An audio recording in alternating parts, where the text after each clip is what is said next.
Hi y'all, Mrs. Bunting here. Today I'm going to work with you on the WAGOLL.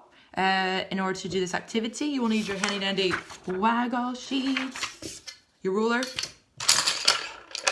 colored pencils. I chose the pretty ones, a few highlighters, and a nifty marking ladder. Okay, y'all, let's get started. Let's read the text. It was just another ordinary Tuesday. Damien and Alfie, who had been best friends since nursery, were sat slumped in their chairs at the back of Mr. Arnold's tedious geography lesson. Both boys were dressed in their navy blue school uniforms. Damien, who was the older of the boys by 2 months, was always dressed smartly and had excelled in all subjects since he could remember. Alfie, however, found school difficult. He would often get in trouble for being rude to the teacher, always refused to finish his work, and his school uniform was another matter entirely. This school uniform, which would often remain relaxing at home, personification, had not seen an iron since the start of September, and you could almost always guarantee that he would have a rip or two in his trousers from climbing into someone's garden or scaling the school walls. Every so often, Mr. Arnold would try to get Alfie to behave, but he just didn't like school. The only subject he liked was geography, and even then, it had to be on earthquakes and volcanoes.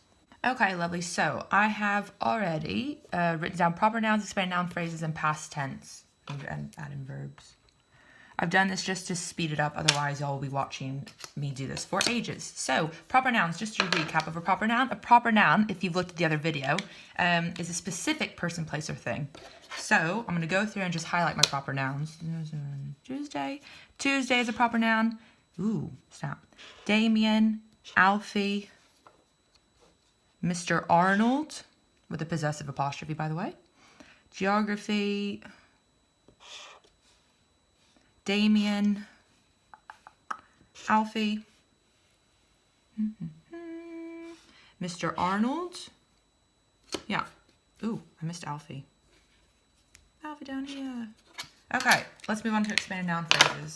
So an expanded noun phrase is a determiner, adjective, and noun. So the blue blanket. Okay, that's an example. It was just another one in a day. Who had sat slumped in the chairs at the back of Mr. The boys were dressed in their navy blue school uniforms. Now, my highlighters are a bit intense, and I'm going to ruin my highlighters, so I'm just going to underline. It was the older of the two boys was just... And his school uniform, determiner, adjective, noun. We use an amount device, Dan, to remember. Entirely. This school uniform, this is the determiner, school is the adjective, uniform is the noun. Centered home, centered noun, two in his trousers climbing into someone else's garden or scaling. The school walls, the is the determiner, school is the adjective, walls is the noun.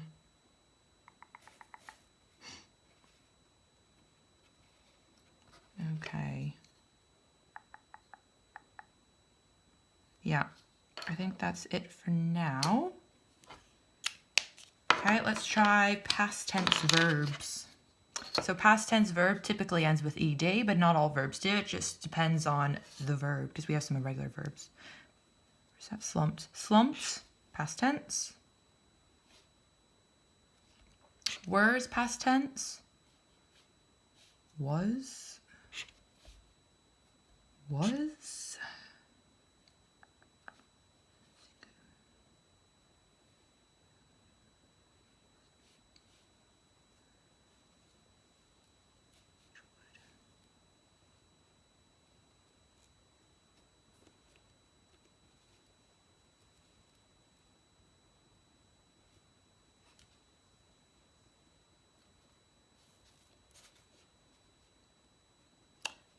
This could be one.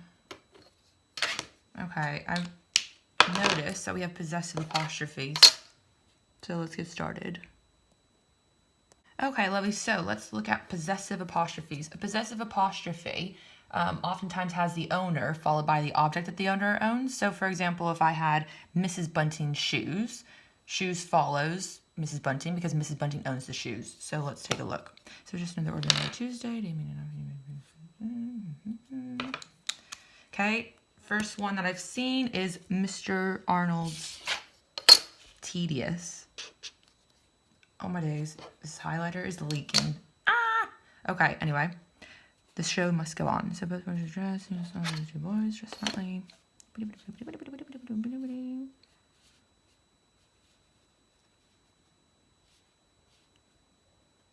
I wonder if that's the only one. Let me look.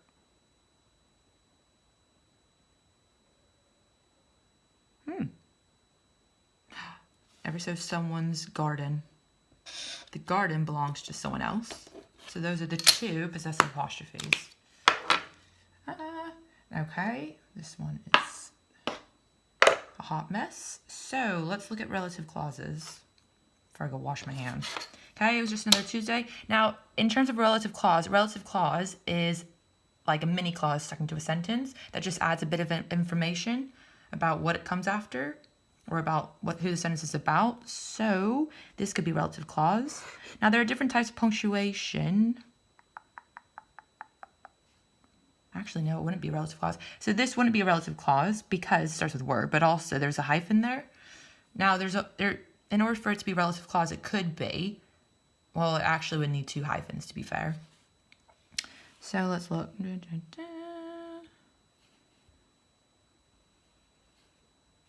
Okay, look here. It says this school uniform, comma, which would often remain relaxing at home, comma. So if you notice with the relative clause, you have a comma at the beginning of the relative clause and a comma at the end of it.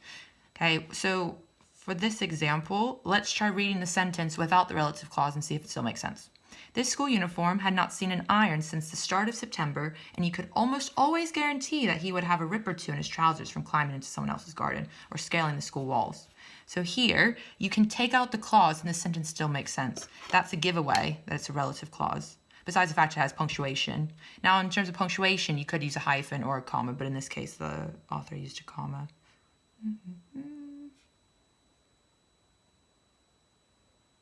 I think that is it for relative clauses. Okay, I'm gonna go wash my hands. Okay, everyone, so I'm back from washing my hands, although didn't really do much, but hey ho.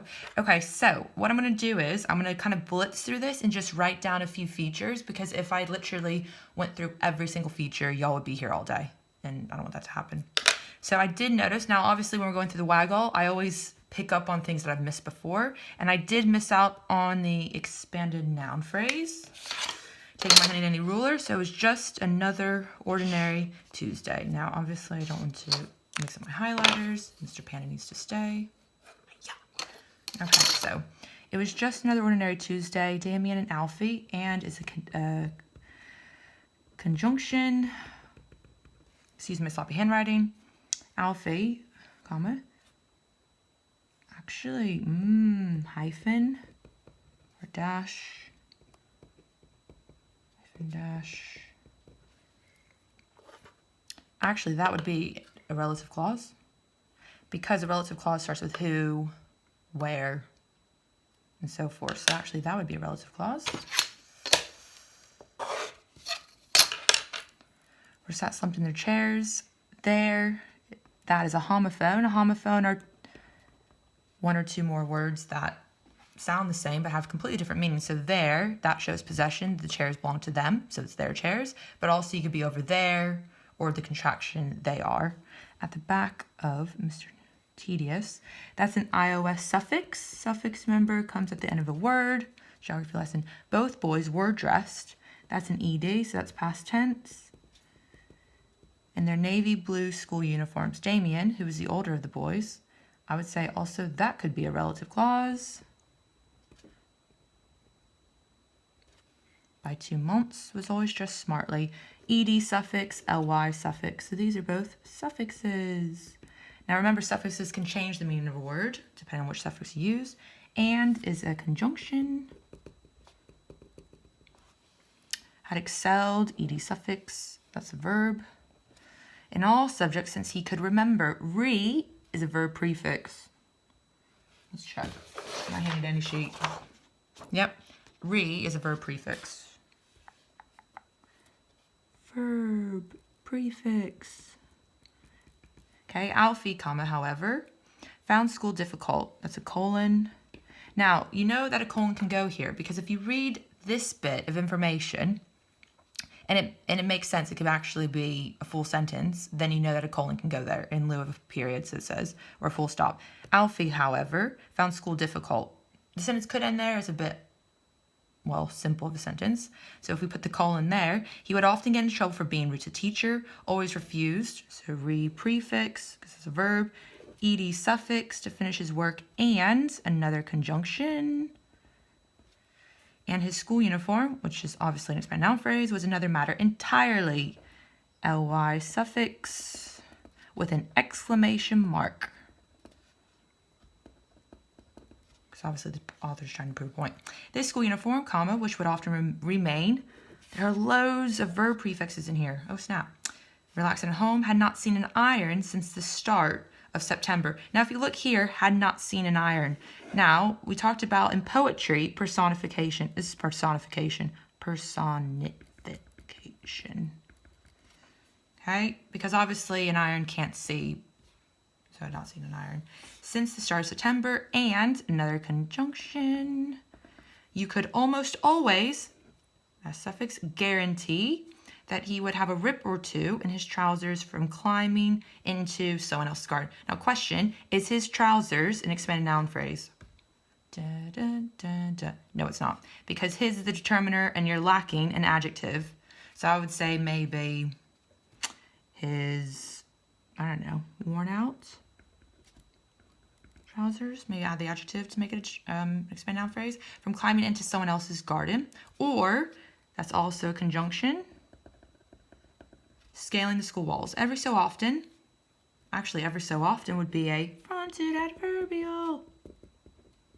Why? Because a fronted adverbial adds up for extra information, but also it tells you when. So every so often, when Mr. Arnold would try to get Alfie to behave, be is a prefix, but another conjunction.